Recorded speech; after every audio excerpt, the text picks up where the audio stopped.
Allez, bonjour à tous, j'espère que vous allez bien. Aujourd'hui, on s'attaque à une nouvelle voiture. C'est celle-ci, une magnifique BMW M440i, toute noire, très sobre. Par contre, cette voiture-là, elle allie la sportivité et le confort vraiment à la perfection. Et on va regarder tout ça dans cette vidéo.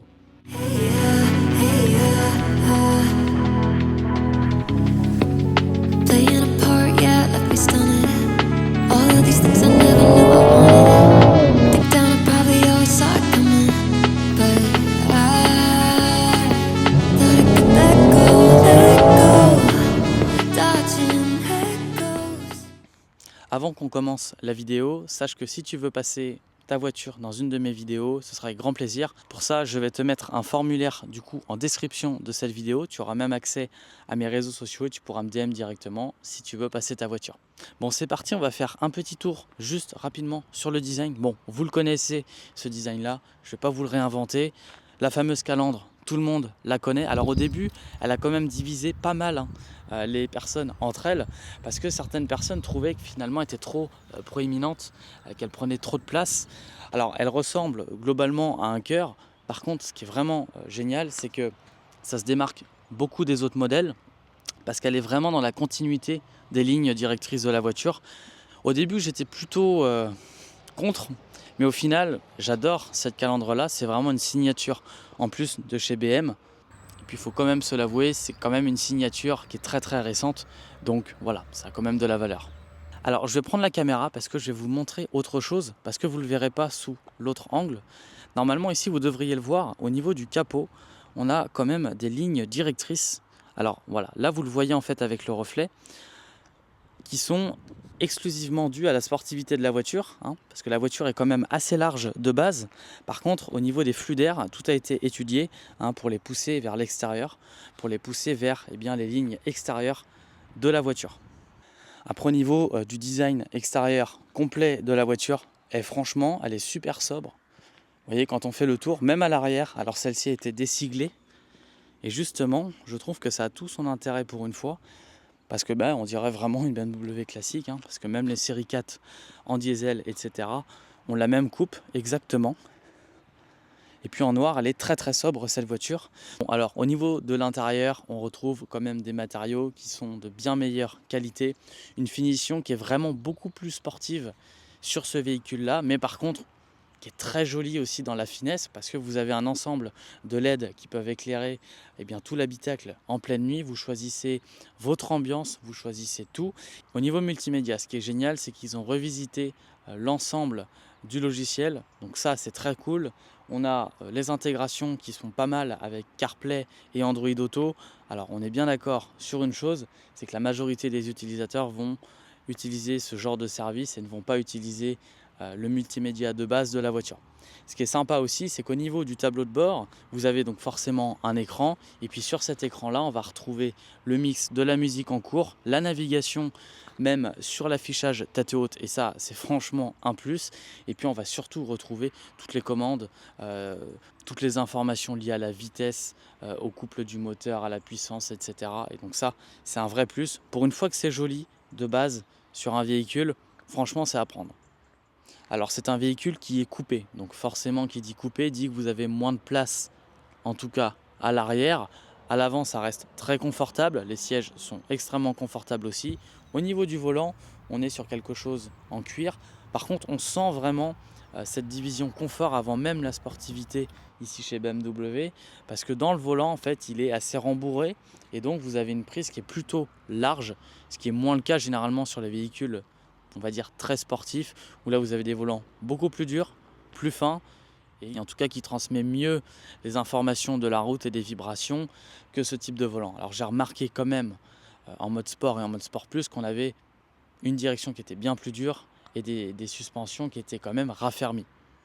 En parlant de ville, attention quand même, parce que c'est un véhicule, c'est une série 4, c'est coupé, c'est long, et puis chez BMW vous êtes assis quasiment au centre du véhicule. Donc pour vous garer, et j'ai eu le coup la première fois, c'est que vous avez l'impression finalement, surtout si vous êtes comme moi, que vous conduisez par exemple des Renault, etc., on est beaucoup plus assis vers l'avant du véhicule, vous avez l'impression de ne pas être garé. Et pourtant, le véhicule, lui, est à ça de la limite devant, par exemple. Et donc là, ce sont les capteurs, entre autres, qui m'ont aidé à savoir mon positionnement dans les places. La caméra nous aide grandement au début, surtout si vous n'êtes pas familier avec BMW, si vous n'êtes pas familier avec la place au centre. Utilisez la caméra pour vous garer et vous verrez que vous apprendrez à reconnaître votre véhicule dans l'espace et vous aurez un meilleur gabarit en tête pour le positionner les fois suivantes. Alors maintenant, parlons un petit peu des modes de conduite du véhicule, parlons de la sensation de confort et de la sensation de sportivité. Globalement, c'est une série 4. Elle tient quand même de la M4 en grande partie sur le style, sur l'intérieur, etc., sur l'ADN même.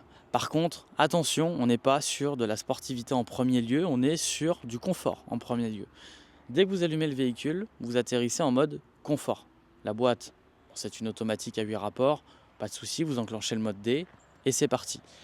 Maintenant, vous avez aussi le choix en termes de mode de conduite. Vous pouvez très bien passer en mode Eco-Pro. D'ailleurs, en mode Eco-Pro, vous serez plus aux alentours des 7 à 7,5 litres au 100, ce qui est très raisonnable pour un véhicule comme ça, avec le moteur en 6 cylindres qui est à l'intérieur. Et c'est là qu'on voit en fait tout le travail de BMW à travers l'alliance entre la sportivité et le confort.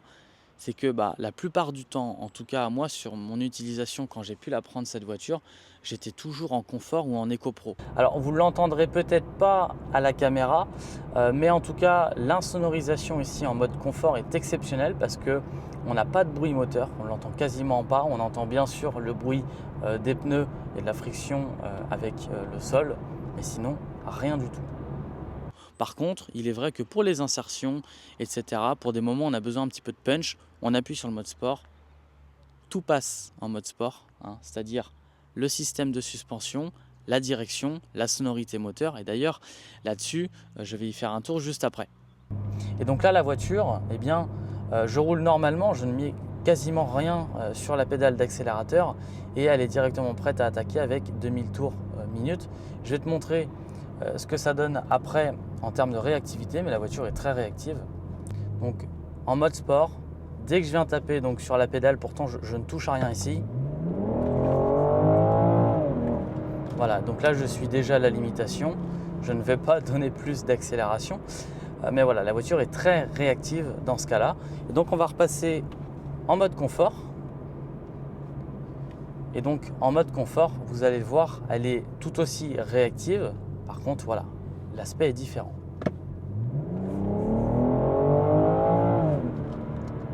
Voilà, et donc là, en fait, ce qui change entre le mode sport et le mode confort dans ce véhicule-là, c'est tout simplement la sonorité du véhicule et puis c'est l'aspect réactivité parce qu'en mode sport, en fait, elle était déjà prête avec tout le couple que j'ai senti au début. Donc ça, vous ne pouvez pas le voir à la vidéo malheureusement.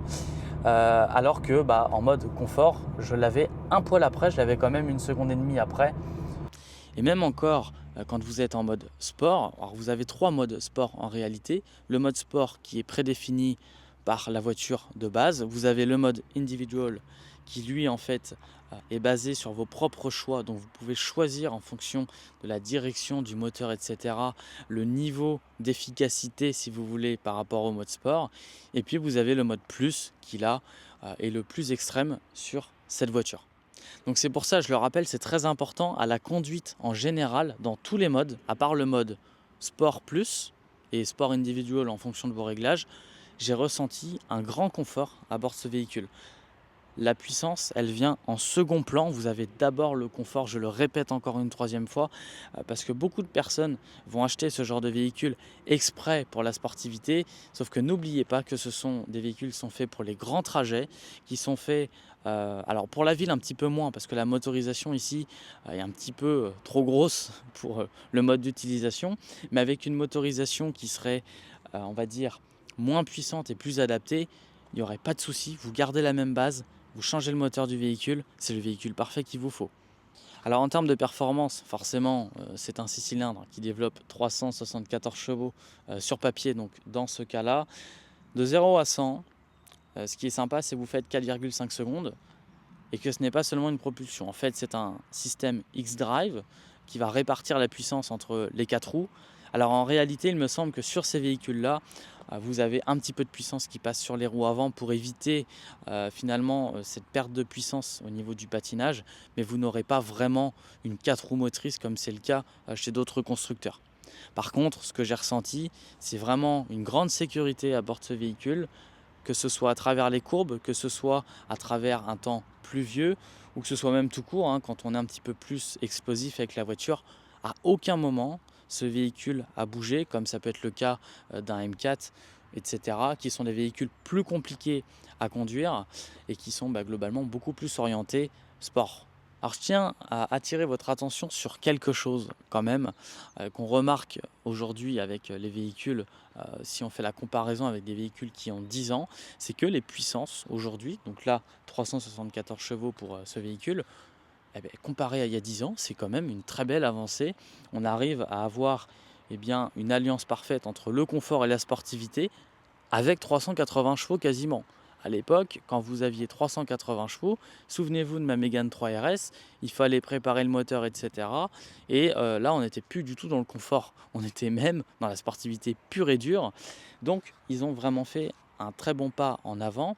Et puis, ce qui a propulsé ça, finalement, c'est l'électrique avant tout, hein. Quand les véhicules électriques sont sortis, de base, ils avaient plus de puissance, hein. On a des couples qui sont supérieurs. Et puis, forcément, cette venue de puissance, déjà, c'était grandement amélioré entre les moteurs atmosphériques et les moteurs turbo.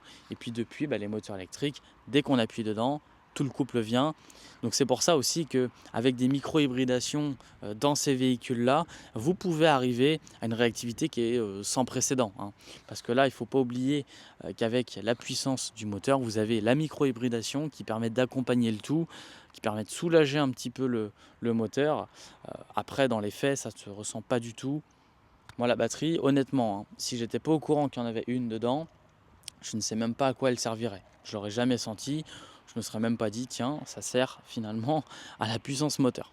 Et donc voilà, on a enfin terminé sur ce véhicule-là. Très joli véhicule que je tenais à vous présenter tout de même, qui m'avait été demandé par la même occasion. Donc maintenant, c'est chose faite. Vous connaissez mon ressenti, en tout cas sur l'aspect conduite, sur l'aspect esthétique, sur ce genre de véhicule. Bien sûr, si tu veux toi aussi passer ton véhicule dans la chaîne, comme je l'ai dit au début de cette vidéo, tu peux bien sûr le faire, il n'y a pas de souci, ce serait avec plaisir. Bien sûr, je ne me déplace pas à 800 km, donc pense à me mettre ta localisation quand tu me fais la demande.